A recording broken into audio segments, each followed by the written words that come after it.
for him to look me in the eyes and say, I've realized I don't love you like that. I don't want us to marry because it will eventually become a problem. I am not sure about you.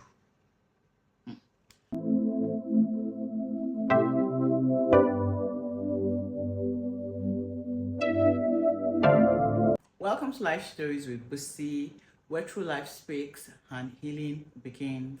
On Life Stories with Bussy, we share real stories, raw emotions, and powerful lessons.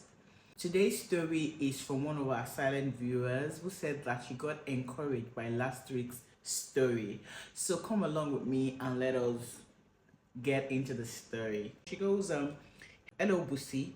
I just finished watching this week's video and I'm ginger to share my story. So that was last week's video that she was referring to. So she said, you see that line when a man says, I don't love you like that. Take it seriously. I'm a silent viewer. May God keep helping you and giving you wisdom. Amen. Where do I start from? Thank God for second chances. My ex, let's call him Nee, is late now. And even though they say don't speak ill of the dead, let me just say this one. Nee did me dirty, very dirty, but only God could have turned my story around the way he did. We were in love, or so I thought. We planned for the future together. We talked about marriage. We talked about where we'd live. I started looking for a place. I got agents. We checked some houses together. I checked some on my own. Eventually, we found a suitable place. He said that he didn't have money yet. His housing allowance hadn't been paid. I had some money saved, so I paid the rent. I started setting the place up to my taste, already dreaming of our life together. Every day I asked, when will you move in fully? He kept giving excuses. I didn't suspect anything. Sometimes we'd spend time in the flat fixing things together. Then one day he said, I have something to tell you. I was excited. I thought, this is it. He's about to propose. Only for him to look me in the eyes and say, I've realized I don't love you like that. I don't want us to marry because it will eventually become a problem. I am not sure about you. My world shattered. We had been together for almost 4 years. I'd invested everything, time, emotions, finances, my whole heart. I went to his mother, desperate for help. She said, it's a dating relationship. If he says he's no longer in love, there is nothing I can do. A broken engagement is better than a broken marriage. 2 months after he broke up with me, I found out I was 3 months pregnant. I didn't even know. I just thought I was eating more than usual. I called him immediately. He said, get rid of it. I don't want any distractions. I am getting married. Married. To who? Barely 2 months after we broke up, I went to his mother again. She said something I will never forget. Now, the thing that the mom said, she said it in Yoruba. The lady wrote it down in Yoruba. And I think that the Yoruba part is deeper. You know, it's deeper than the English part. So if I say it in Yoruba, you understand the depth, the intensity of the word that she used or the words that she used. Unlike if I say it in English. I'll say it in Yoruba first for the people who understand Yoruba, because she actually wrote in Yoruba and English. So I'll say it in Yoruba first and then I'll translate to English. So take notes. This is what the woman said. So she goes, kí ló dé tó lọ ń tẹ́dí sílẹ̀ fún ẹni tí ò fẹ́ níṣu lọ́kà? Ó lóun kọ́ lòun lọ́mọ. Translation: why are you opening your legs for someone who hasn't married you? He says the child isn't his. I found the lady he was getting married to. Yes, I went to her. I begged her. I told her I dated me for almost 4 years. I'm pregnant for him. She looked at me with disgust. She said, You are talking to the wrong person. This isn't my business. He told me you were the one chasing him, not the other way around. And it's clear now because why else would you be here? What am I supposed to do with this information?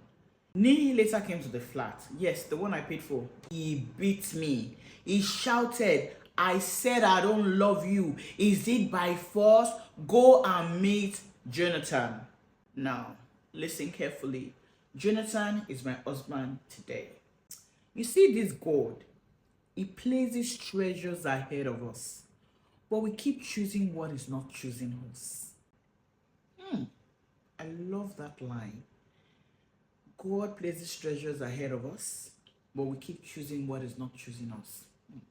I love this line. This line is a very, very powerful line. I love, love, love the way she put this. Let's continue. Jonathan is 10 years older than me. He was a widower. He lost his wife 5 years before I met him. I met his daughter at school where I was teaching temporarily. She was quiet, struggling to make friends. I tried to reach out to her to be her friend. That's how I met Jonathan, her father. Jonathan became interested in me. He was so sweet. He wanted us to hang out, which I never did. He bought me a lot of gifts, most of which I almost returned. I even told Nee about him and would just make fun of him. Eventually, I left the school. I got a job in a multinational. Jonathan stayed in touch as a friend. I ghosted him over and over again. For 3 years, he stayed. He kept asking me to marry him. But everything changed the day I was wandering, lost in my own misery, and Jonathan nearly knocked me down because I wasn't even looking where I was going. You see this God, eh? And I'm saying verbatim what she wrote. That's how she wrote it. She said, you see this God, eh? Even when we have messed up, even when we have taken the wrong turns, God is still there, loving us quietly, faithfully. I agree. I concur. Okay, so she goes, I thought my world had ended, but what I didn't know was that a new beginning was already unfolding. Jonathan pulled over and brought me into his car. He looked at me, scruffy, broken, and gently asked, why do you look like this? I couldn't talk. I just broke down. I wailed through my tears. Jonathan, I am pregnant. Nee has denied the child and wants nothing to do with it. Jonathan burst into laughter, not out of mockery, but with a joy that startled me. Later, he told me something that shook me. He had made up his mind that very day to let me go. After 3 years of waiting, praying and hoping, he told himself, if she doesn't see me by now, I will move on. I will spread my tentacles elsewhere. And then, right there on the road, God brought me straight to him. He said it was the moment he had been waiting for. The moment God confirmed what he had told him long ago. This is your wife. So me walking into the road that day, completely unaware, wasn't an accident. It was the answer to a 3-year prayer. And from that day, Jonathan took great care of me and the pregnancy. He was patient with me because I was still healing. But I didn't rush into his arms. I wasn't going to treat him as a backup plan or rescue option. I needed time to study him, to see his heart, and to be sure that what I felt wasn't just gratitude or desperation, but real love. And the beautiful thing is, he understood. He waited, he gave me space. And with time, my heart made its own choice. This wasn't a rebound, it was a revelation. I gave birth, and Jonathan was there, not in the waiting room, in the labor room, holding my hand, praying, refusing to leave my side. Then, things went wrong. I had complications, real ones. And Jonathan, this man who wasn't even the biological father of the child, rose like a lion in that hospital. He fought for me, he fought for the baby, and when the doctor started hesitating, he looked them straight in the eyes and said, "That's my wife, that's my child, do whatever it takes, save them both."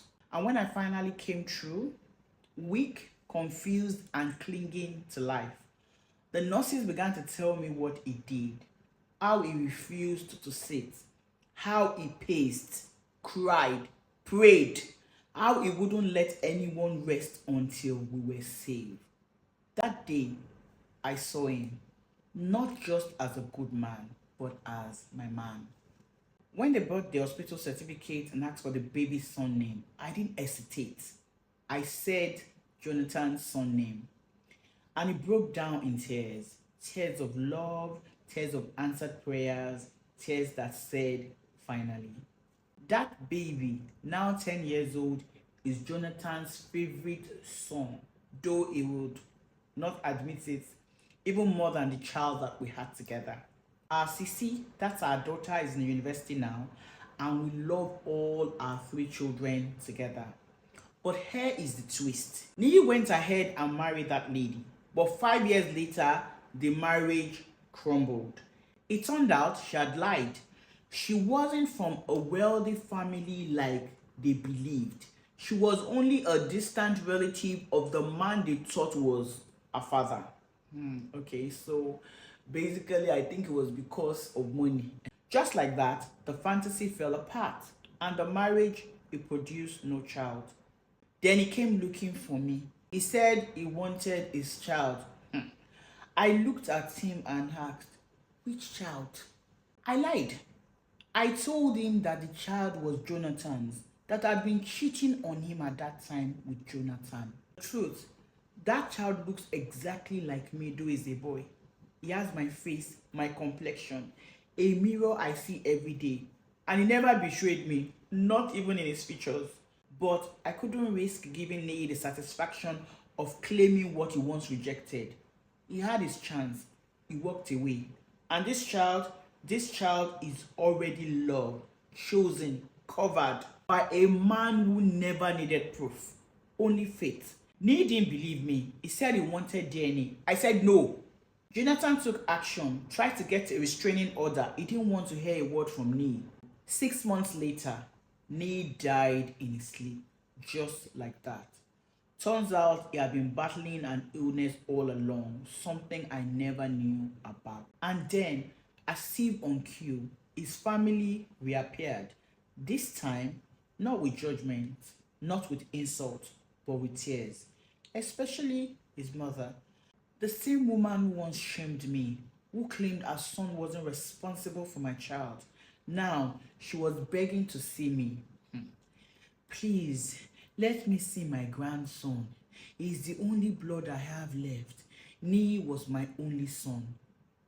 I told her exactly what I told our late son. There is no child for you here. But she didn't stop.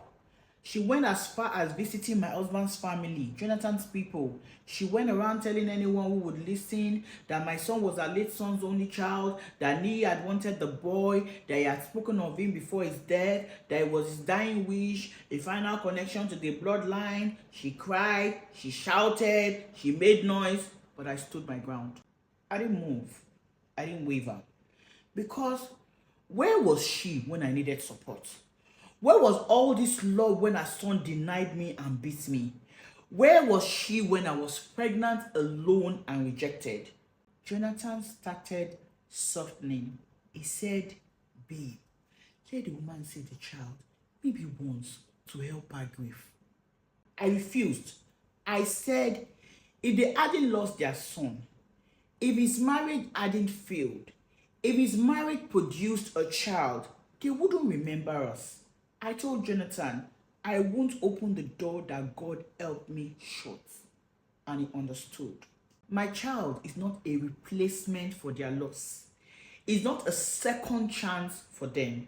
It's a gift God gave to me and Jonathan for loving right, not for being right. Let them mourn what they lost, but they won't use my son to heal what they broke. And Jonathan understood. I forgave Nee. is gone. But honestly, it didn't give me much of a choice. And today, I can boldly say I am loved. Not the kind of love that hides, not the kind that uses or takes or runs when life gets hard, but the kind that stays, that covers, that protects, that sees me. Jonathan, my husband, my covering, my answered prayer, loves me out loud. He tells me every single day, you are the one God used to wipe away my tears. And he means it. He does everything for me, not because I ask, but because his love for me is the language he speaks fluently. Ha! Whether it's the little things like holding my hand when I'm tired, or the big things like standing in fire with me, he's always ready to move heaven and earth if it means I'm okay. With Jonathan, I've never had to chase love. I've never had to beg to be chosen. I'm not someone's option. I'm not a secret. I'm not a regret. I'm his peace, his pride, his partner, his answered prayer, just as he is mine. And sometimes I look at our life, our children, our home, the joy that we have built, and I realize if Nii hadn't broken me, I may have never known what it feels like to be whole. God didn't just give me a second chance, He gave me a love that rewrote my entire story. Whoosh! I love love. I think this woman must be a poet. She had so many nice things to say, and she was just throwing bars here and there, throwing words, lines, and everything. Oh, man, I enjoyed reading out the story. I saw what you did with, your lines and all that. If you don't write, you should consider writing because, you're a good writer. So, that said, I want to say thank you for writing us. You're a silent viewer, but you decided to come out of the closet and just write. And I appreciate that you decided to write. And I thank God for your life because I see how God orchestrated things for you. And I keep on saying to people that God is a master strategist. Take a look at how you were just wandering aimlessly, thinking that your life was over. And then Jonathan had already made up his mind that same day that he was going to let you go. He was going to stop asking you to marry him. And then you were working aimlessly. And then just like that, it was Jonathan that almost ran you over. And that was how, he came into your life and he took charge. Kudos to your husband. Mr. Jonathan, I don't know whether that is his real name, because I don't know whether that was the real name that you give of Jonathan. I know that you said Nii, let's just call Nii, but I don't know what you're using to watch this, whether it's a phone, whether it's just TV, whatever. But wherever it is, please call him. We, from the sisterhood, would like to thank you, Mr. Jonathan. Thank you so, so much. Thank you for being an example of a good man. Thank you very much for loving this woman, for showing up for her, for sacrificing for her, and for loving the child that she brought into the marriage. Thank you so much, sir. Sisterhood, join your wife to say thank you. Thank you for being a wonderful man, for showing up, for being a support, for being a pillar. Thank you very much. Because where others failed, you are a champion, sir. Thank you very much. Okay, so I'm sure some people will be like, this one was too tough. She should have relaxed. Like when the Nii's mother came, she should have forgiven and she should have allowed her see the child. Maybe she should allow the child to be going to her house so that it will comfort the woman, Maybe the woman will be comforted when the woman sees the grandson. You know something? One of the things I've learned is that forgiveness doesn't require access. Yeah, I've forgiven you, but it doesn't mean that you should have access to me again. Do you get what I'm saying? I've forgiven you. I'm like, go. I've chosen to forgive, but I've also chosen to set boundaries. That's wisdom. It's wisdom because in this scenario, I kind of feel like if this woman granted access to these people, to that child, what will happen is you're just complicating the story of this child. Just leave the child the way the child is. I kind of feel like ignorance is bliss for this child. Because imagine that they grant access to this grandma to be taking the child, or maybe the child to be visiting the grandma. So the child is visiting this grandma. Grandma is feeding that child with something else. You get? So that child has another grandma. The one that they have together has another grandma. The one that, the man had with his late wife has another grandma. Is that not just too many people, too many extra people? I think the more compact, the better for them. So forgiveness does not necessarily mean access. And you might choose to forgive, but you can also choose to set boundaries. I think that is wisdom. That is very key. I think that you don't have to reopen the door that once crushed you, you understand, to appear noble. Sometimes closure is silence. Closure can happen in silence. Like, we just forget about it, we just don't talk about it, and that's the end. And it just erases everything. I think sometimes it's better like that. Like, I don't need you to come and sit down then we start talking. No. There's no need. Let's just keep silent. Let everybody go their way, and we keep silence, and everybody has gone. I think sometimes closure happens in silence. Yeah, it's sad that that is her only son. Now I don't know whether she had daughters, but she said that's her only son or something. But it's sad. But because take a look at it. I mean, let's take a look at it. Supposing this woman had died at childbirth, supposing Jonathan wasn't there, who was raising dust in the hospital, that they should save his wife and his child. Supposing Jonathan wasn't there, supposing it was just this woman, maybe with her family members, who went in there and she didn't come out alive with the baby, would this Nee's mother be looking for grandson today? No. So I kind of feel that, yeah, it's tough and it looks extreme, but sincerely, they lay their bed and they are going to lie on it like that. Unfortunately, there's a saying that the evil that men do, it leaves after them. There's nothing. You've done that. You've broken. You've crushed this person. You've denied the pregnancy, and she was almost going to die at childbirth. Your child was not there. They came to you. You said that your child said is not the owner of the child. All of a sudden, your child is dead, and you are now coming back to come and claim a grandson. She can decide that she doesn't want it. In this matter, I mean, with the story she told us, I support her on this matter. You did not want the pregnancy. Your child said the pregnancy was not his. Whether I was lying or not, he said the pregnancy was not his. The woman also has lied that the pregnancy does not belong to your son. So I think, like, two has cancelled four.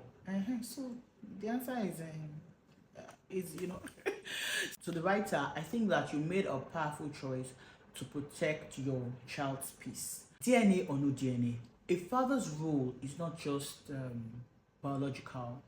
It is spiritual, it is emotional, it is sacrificial. And your husband stepped into that space, into that role with love and honor. So kudos to him. He's the father of the child. Who was there when the child was born? The man. He's the father of the child. So this story is a typical example of what Nigerians lady always say, that don't let your boyfriend stop you from meeting your husband. Yeah. Don't let your boyfriend stop you from meeting your husband. Yeah, because the boyfriend might not be the husband. You understand? So don't let your boyfriend stop you from meeting your husband. I did not say go and start cheating on your boyfriend, but I'm just saying that sometimes some relationships are not worth it. And so when you see it, run, take off. I'm not saying you should start cheating on your boyfriend, so that's not what I'm saying. I'm just saying that when the man isn't giving you the right vibes, when the red flags are flying up and down, know it. Make sure that you just move on. Just carry yourself and move. Open your eyes to it. I always say that you should open your eyes. Love is blind, but marriage is an eye opener. So open your eyes so that you're very sure of what you're getting into. Okay, so to everyone that is listening, please don't ignore the red flags. Once someone tells you, I don't love you like that, believe them and walk away, because what is ahead might just be your miracle. Okay, this is Life Stories with Bussy. If this story touched you, please like, share and subscribe. And remember, your story matters, your voice is valid, and you deserve to be loved the right way. My name is Bussy David. See you in the next story. Bye.